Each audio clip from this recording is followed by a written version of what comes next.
नमस्कार, स्वागत है सभी का हमारे चैनल टेक विपिन गुरु में। हम लोग एक क्वेश्चन की सीरीज कर रहे हैं। आईटीआई इलेक्ट्रीशियन के क्वेश्चन हैं जो कि 25 क्वेश्चन की सीरीज एक बार कर चुके हैं। अब ये अगली वीडियो है जिसमें हम 26 नंबर से क्वेश्चन को चालू करेंगे।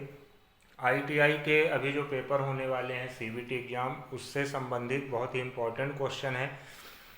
जैसे 26 नंबर क्वेश्चन है कि आर्क वेल्डिंग के लिए किस प्रकार के डीसी जनरेटर का उपयोग किया जाता है। अगर हमको आर्क वेल्डिंग करना है तो हम किस प्रकार के डीसी जनरेटर का उपयोग करेंगे, तो इसका जो सही आंसर होगा वो होगा डिफरेंशियल कंपाउंड जनरेटर। तो 26 नंबर का जो सही आंसर है डिफरेंशियल कंपाउंड जनरेटर यानी विभेदक यौगिक जनरेटर। अगला 27 नंबर क्वेश्चन है कि डीसी जनरेटर में जो वेव वाइंडिंग की विशेषता क्या है। हम ही अगले वीडियो में हम बताए हैं कि जो डीसी जनरेटर है उसमें दो प्रकार की वाइंडिंग की जाती है, लैप वाइंडिंग और वेव वाइंडिंग।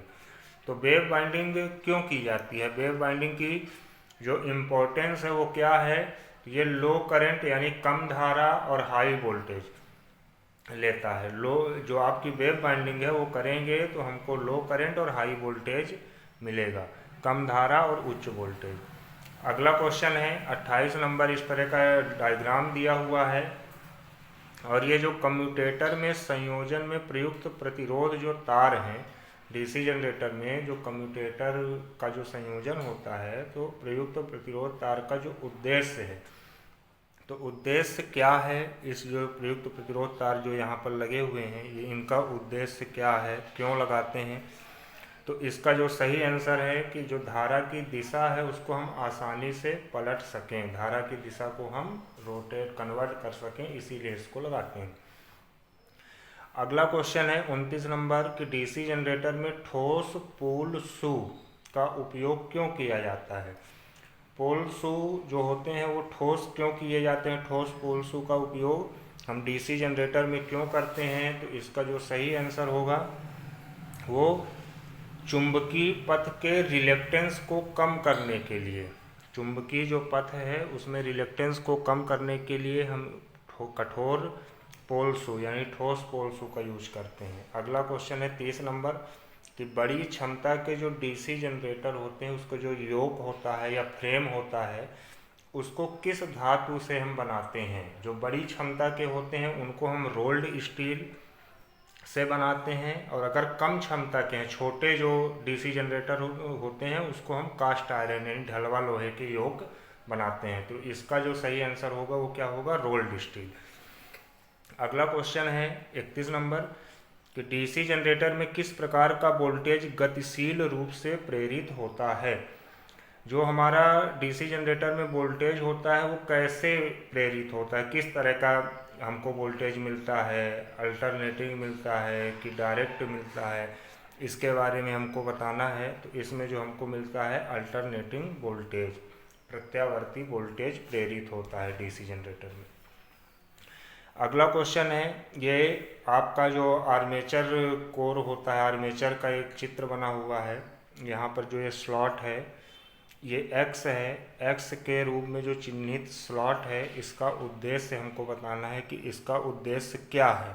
तो इसका उद्देश्य है कि टू फिक्स द कीवे, कुंजी तरीका ठीक करने के लिए ये रहता है, कुंजी तरीका को ठीक करने के लिए ये स्लॉट बने होते हैं। अब अगला क्वेश्चन है 33 नंबर क्वेश्चन है आपका कि डीसी जनरेटर में फील्ड कॉइल का उद्देश्य क्या है।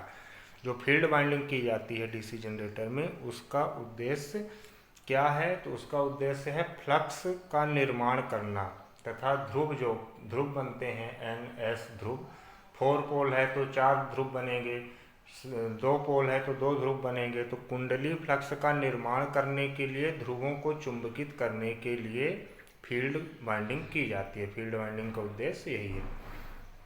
फिर 34 नंबर क्वेश्चन है कि बड़े डीसी जनरेटर मशीन में पोल कोर बनाने के लिए किस धातु का उपयोग करते हैं। जो पोल कोर बनाते हैं बड़े डीसी जनरेटर में वो कास्ट स्टील यानी ढलवा इस्पात, कास्ट स्टील का उपयोग करते हैं। लेकिन अगर कम छोटी डीसी जनरेटर है तो सॉफ्ट आयरन, नर्म लोहे का भी पोल कोर बना देते हैं। अब क्वेश्चन आपको देखना है कि कैसे पूछ रहा है। बड़े डीसी जनरेटर अगर पूछ रहा है तो आपको कास्ट स्टील में टिक करना है। अगला क्वेश्चन है कि पोल कोर स्टम्पिंग डीसी जनरेटर में पटलित क्यों करते हैं, यानी लेमिनेटेड क्यों करते हैं। तो ये भी एक क्वेश्चन आ भी चुका था कि पोल डीसी जनरेटर में पटलित क्यों करते हैं, लेमिनेटेड क्यों करते हैं, ताकि ईडी करंट लॉस को कम कर सकें, भंवर धारा हानि। ईडी करंट यानी हिंदी में क्या बोलते हैं, भंवर धारा हानि को कम कर सकें। अगला 36 नंबर क्वेश्चन है कि इलेक्ट्रोप्लेटिंग प्रक्रिया के लिए किस प्रकार के डीसी जनरेटर का उपयोग किया जाता है। इलेक्ट्रोप्लेटिंग प्रक्रिया अगर करनी है तो हमको किस तरह के डीसी जनरेटर का उपयोग करना है, शंट जनरेटर। यह शंट जनरेटर का उपयोग है इलेक्ट्रोप्लेटिंग प्रक्रिया। और श्रेणी जनरेटर का अगर उपयोग पूछे तो आपको क्या बताना है, लिफ्ट, क्रेन, इन सब में श्रेणी जनरेटर का उपयोग किया जाता है। अगला क्वेश्चन है 37 नंबर कि ईएमएफ की गणना करने के लिए क्या सूत्र है। डीसी मोटर का ये क्वेश्चन है। डीसी मोटर में जो ईएमएफ जनरेट होगा उसका अगर फार्मूला क्या है तो ये फार्मूला है back EMF EB equal to V minus I A R A. Back EMF EB क्या कहलाता है, बैक ईएमएफ ये वोल्टेज है, V minus I A into R A ये आर्मेचर रिएक्शन वोल्टेज ड्रॉप है। आई ए क्या है, आर्मेचर करंट। ए से आर्मेचर होता है और आई से करंट, तो आर्मेचर करंट। और आर ए क्या है, आर्मेचर रेजिस्टेंस। अगला क्वेश्चन है 38 कि आर्मेचर वाइंडिंग प्रतिरोध मापने के लिए किस उपकरण का उपयोग करेंगे। तो 4 ऑप्शन है, मैगर, मल्टीमीटर, श्रेणी प्रकार का ओम मीटर, केल्विन ब्रिज। तो आर्मेचर का वाइंडिंग प्रतिरोध अगर मेजर करना है, नापना है हमको, तो केल्विन ब्रिज का उपयोग करेंगे। इसका 4th ऑप्शन सही हो जाएगा। 39 क्वेश्चन है कि स्नेहक का उद्देश्य क्या है। लुब्रिकेंट हम क्यों लगाते हैं, लुब्रिकेंट घर्षण को कम करने के लिए हम लुब्रिकेंट का उपयोग करते हैं। इसका ए3 नंबर का जो सही ऑप्शन हो जाएगा। मशीन भागों में घर्षण को कम करने के लिए, अब यहाँ से जो क्वेश्चन चालू हो गए वो मैथ का है। यहाँ लिखा है वर्कशॉप कैलकुलेशन साइंस का ये क्वेश्चन है। ये भी वर्कशॉप कैलकुलेशन एंड साइंस का मैथ का क्वेश्चन था कि मशीन भागों में घर्षण को कम करने के लिए किसका उपयोग हम करते हैं। तो मशीन में जो घर्षण है उसको हम अगर कम करना है तो हम किसका उपयोग करेंगे, लुब्रिकेंट का उपयोग करेंगे, जो कि इसमें 4th ऑप्शन में है। ये देखिए स्नेहक, इसी को हिंदी में बोलते हैं स्नेहक या लुब्रिकेंट। अब ये एक मैथ का क्वेश्चन है कि 14x + 3y + 25x + 2y, इसका हमको बताना है यानी जोड़ना है, ऐड करना है। तो x वाला x के साथ जुड़ जाएगा, तो 14 और 25 दोनों को जोड़ देंगे तो 14 और 25 कितना हो जाएगा, 39।